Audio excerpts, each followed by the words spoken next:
할렐루야. 오늘도 은혜 베푸시기를 기뻐하시는 그 주님을 바라보며 하나님의 말씀 안에서 힘을 얻는 우리 모두가 되기를 간절히 소원합니다. 여러분, 오늘날 한국교회는 위기를 맞이하였습니다.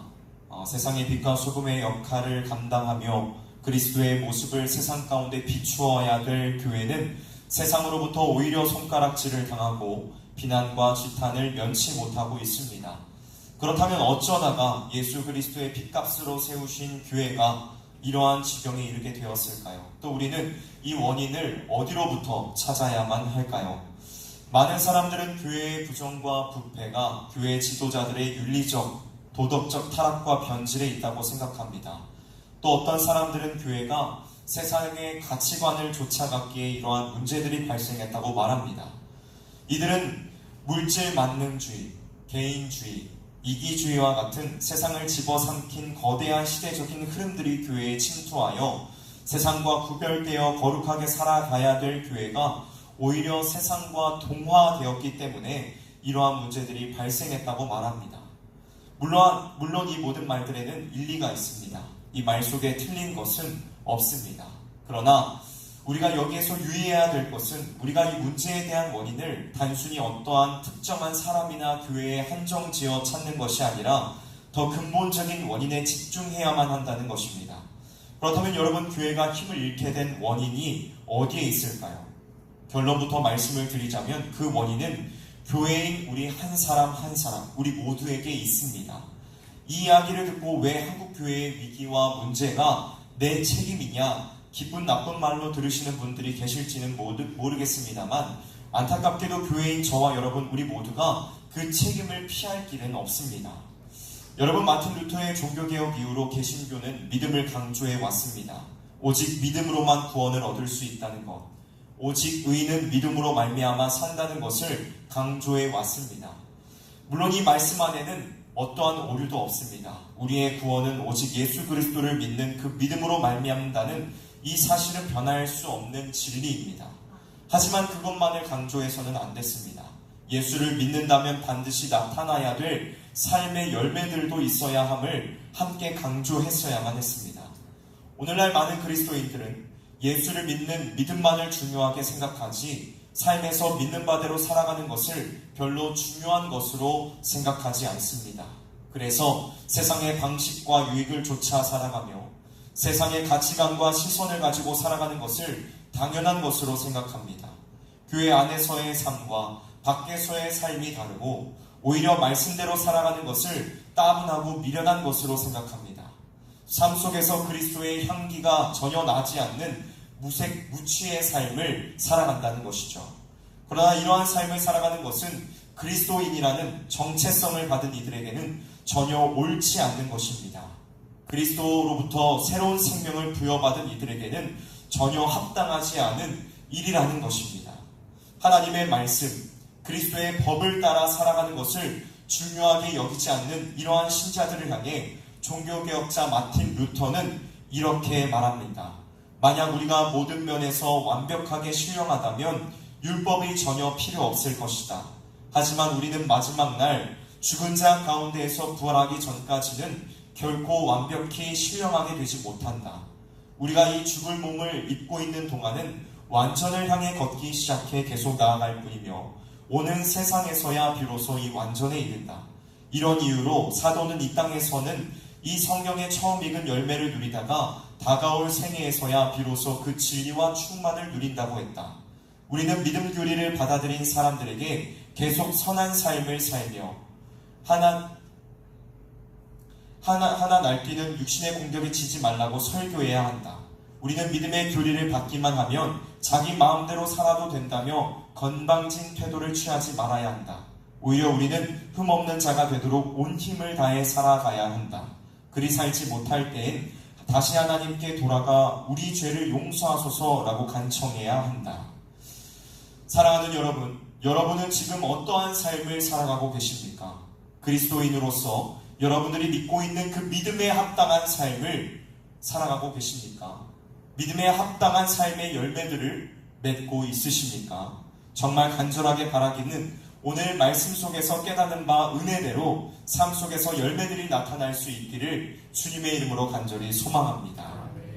그렇다면 오늘 말씀을 통하여 우리는 무엇을 기억해야 할까요? 먼저 첫 번째로 우리는 그리스도의 법을 듣고 순종해야 함을 기억해야 합니다. 우리가 함께 읽었던 말씀 신명기 4장의 배경을 살펴보자면 이렇습니다. 하나님에 대한 원망과 불평으로 가득했던 출애굽 1세대의 이스라엘 백성들이 40년의 광야 생활에서 죽게 되자 모세는 그들의 후손인 출애굽 2세대들에게 하나님의 말씀을 다시 가르쳐야 될 필요성을 느꼈습니다. 그래서 모세는 모압 평지의 이스라엘 백성들을 모으고 이제 약속의 땅에 들어갈 그 백성들에게 율법을 다시 가르치면서 그들이 그곳에서 하나님의 백성으로서 그분의 계명에 순종하며 살도록 권고하는 모습이 오늘 이 본문에 담겨져 있습니다. 여러분, 모세가 이스라엘 백성들에게 당부했던 내용이 무엇이었을까요? 그것은 아주 간단 명료하였습니다. 우리가 오늘 읽었던 말씀 신명기 4장 1절과 2절을 다시 한번 읽어보도록 하겠습니다. 신명기 4장 1절과 2절 말씀입니다. 시작! 이스라엘아, 이제 내가 너희에게 가르치는 규례와 법도를 듣고 준행하라. 그리하면 너희가 살 것이요 너희 조상의 하나님 여호와께서 너희에게 주시는 땅에 들어가서 그것을 얻게 되리라. 내가 너희에게 명령하는 말을 너희는 가감하지 말고 내가 너희에게 내리는 너희 하나님 여호와의 명령을 지키라. 아멘. 듣고 지키라. 이것이 모세가 이스라엘 백성들에게 했던 권면의 핵심이었습니다. 여러분, 먼저 우리는 하나님의 말씀, 그리스도의 법을 들어야 합니다. 그리스도의 법을 듣는 일에 열심을 내어야만 합니다. 여러분, 믿음은 듣는 것에서부터 생겨나게 되어 있습니다. 믿음은 들음에서 나며 들음은 그리스도의 말씀으로 말미암았느니라 라는 로마서 10장 17절의 말씀과 같이 우리는 말씀을 들을 때에 믿음이 생겨나고 그리스도의 법이 무엇을 의미하는지를 발견할 수 있습니다. 그러나 참으로 안타깝게도 오늘날 그리스도인들 가운데에는 자신이 듣고 싶은 것들만 듣는 이들이 있습니다. 이들은 자신이 듣기 좋은 말씀은 아멘으로 받지만 그렇지 않은 말씀에는 전혀 반응하지 않습니다. 검과 같이 예리하여 자신의 마음과 양심, 영혼을 찌르는 말씀을 외면해버리고 그것을 달가워하지 않는다는 것입니다. 우리의 영혼을 울리는 하나님의 부르심을 거절한다라는 것입니다. 하지만 오늘 본문에서 모세는 이렇게 말씀합니다. 너희에게 명령하는 말을 가감하지 말고. 사랑하는 성도 여러분, 여러분은 하나님의 말씀, 곧 그리스도의 법을 듣는 일에 열심을 다하고 계십니까? 모든 말씀을 하나님께서 나에게 하시는 말씀으로 믿고 그것의 전인으로 반응하고 계십니까? 아니면 내 마음에 기쁨을 주지 못하고 감동을 주지 못하는 말씀은 나와는 상관없는 것으로 여기고 귀를 아예 닫아버리고 계시는 것은 아닙니까? 그리스도의 법을 들으십시오. 하나님의 말씀이 이곳에 있습니다. 하나님의 말씀을 듣는 것을 기뻐하십시오. 그리스도의 법이 우리의 마음과 양심을 찌르는 것을 즐겁게 여기시기를 바랍니다. 다윗이 시편 16편 7절에 고백하고 있는 바와 같이 나를 훈계해 하시는 여호와 하나님으로 말미암아 기뻐하며 그분을 찬양하는 저와 여러분들이 되시기를 주님의 이름으로 간절히 소원합니다. 다음으로 우리는 그리스도의 법을 들음과 동시에 순종해야만 합니다. 말씀이 듣는 데에서 그친다면 그것은 단지 하나의 좋은 교훈으로밖에 남지 않습니다. 그러나 우리는 그리스도의 법을 듣고 행하는 삶을 살아가야 합니다. 우리의 삶에서는 말씀의 열매가, 믿음의 열매가 나타나야만 합니다.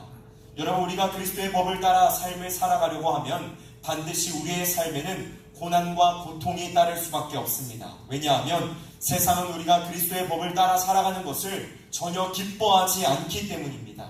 여러분, 세상은 그리스도를 미워합니다. 어둠은 세상이 비추면 사라지기에 어둠인 세상은 비친 예수 그리스도를 싫어할 수밖에 없습니다. 그렇게 세상은 그리스도의 법을 따라 살아가려 하는 저와 여러분, 성도들을 가만두지 않습니다. 그래서 여러 가지 방면의 공격과 유혹을 통하여 그리스도의 법을 따라 살아가지 못하도록 방해합니다. 주 안에서 사랑하는 성도 여러분, 그리스도의 법을 따라 살아가십시오. 하나님의 말씀을 따라 살아가십시오. 분명 우리가 그리스도의 법을 따라 살아간다고 노력을 해도 실패할 때가 많이 있을 것입니다. 하지만 그것으로 인하여 좌절하고 포기하지 마시고 다시 그리스도께로 나아가 도움을 간구하며 다시 힘을 얻어 그리스도의 법을 따라 살아가기를 쉬지 마시기를 원합니다. 여기에 있는 우리 모두가 하나님의 말씀을 따라 살아가는 것을 진정으로 기뻐하며 주께서 원하시는 능력 있는 삶을 살아갈 수 있기를 주님의 이름으로 간절히 소원합니다.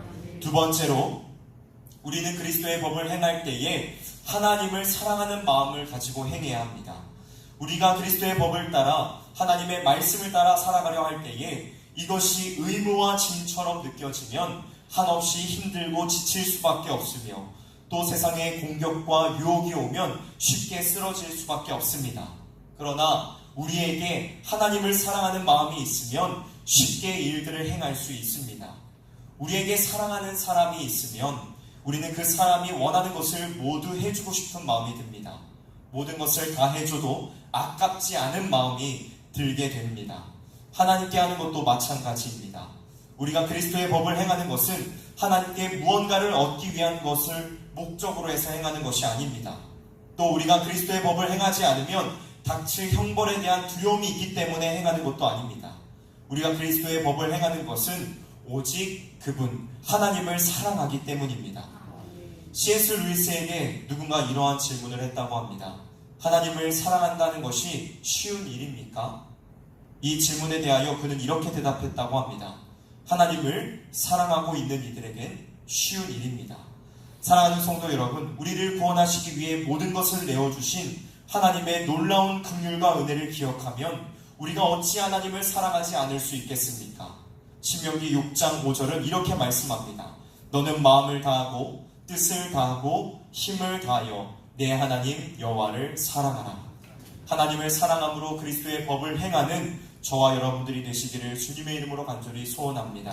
하나님을 사랑하는 그 마음조차도 우리 안에서는 생겨나지 않습니다. 그렇기 때문에 오늘도 우리는 성령 하나님 앞에 도우심을 구해야만 합니다. 하나님을 사랑할 수 있는 마음을 주시라. 우리가 오늘도 간구하며 나아갈 수 있기를 주님의 이름으로 간절히 소원합니다. 마지막 세 번째로, 우리는 그리스도의 법을 지키는 삶을 통해 하나님 나라 백성으로서의 삶을 누릴 수 있습니다. 신명기 10장 12절에서 13절은 이렇게 말씀합니다. 우리 함께 찾아볼까요? 신명기 10장 12절에서 13절 말씀입니다. 신명기 10장 12절에서 13절 말씀입니다. 함께 읽도록 하겠습니다. 시작. 이스라엘아, 내 하나님 여호와께서 내게 요구하시는 것이 무엇이냐?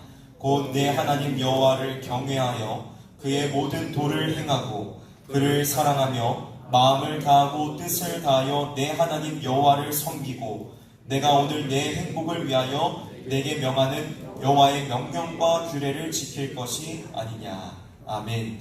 하나님께서 우리에게 이러한 명령과 법을 주신 것은 우리에게 짐을 지워주시기 위한 것이 아닙니다. 우리를 괴롭게 하시기 위함이 아니라는 것입니다. 하나님께서 그리스도의 법을 우리에게 주신 것은 하나님의 자녀된 우리들에게 행복과 그분의 성품을 행함으로써 풍성한 은혜를 누리게 하시기 위함입니다. 사랑하는 성도 여러분, 그리스도의 법을 행하십시오. 여러분들이 그리스도의 법을 행할 때에 하나님 나라의 기쁨을 오늘 하루의 삶 가운데에서 맛보게 될 것입니다. 하나님을 사랑하는 마음을 가지고 믿음으로 나아가 세상 가운데에서 하나님의 말씀대로 순종하는 삶을 살아가는 저와 여러분 우리 모두가 되기를 주님의 이름으로 간절히 소원합니다. 말씀을 정리하려고 합니다. 오늘 이 하루 속에서 여러분들은 어떠한 삶을 살아가시겠습니까? 그리스도의 법을 따라 하나님의 말씀을 따라 순종하며 살아가는 저와 여러분들이 되시기를 주님의 이름으로 간절히 소원합니다. 단순히 하나님의 말씀을 듣는 것으로 마치는 삶을 살아가지 마십시오. 하나님의 말씀을 듣고 그 말씀을 마음 가운데 새기며 그 말씀을 가지고 세상 가운데로 나아가 그리스도의 덕을 선전하는 저와 여러분들이 되시기를 주님의 이름으로 간절히 소원합니다. 그리하여서 세상 가운데에서 어제 담임 목사님께서 수요 저녁 예배 기도 때 말씀하신 바와 같이 우리의 착한 행실을 통하여 세상 사람들이 우리의 모습 속에서 그리스도의 모습을 발견하고 하나님 앞에 영광 올려드리는 삶을 살아내는 저와 여러분들이 되시기를 주님의 이름으로 간절히 소원합니다. 함께 기도하도록 하겠습니다.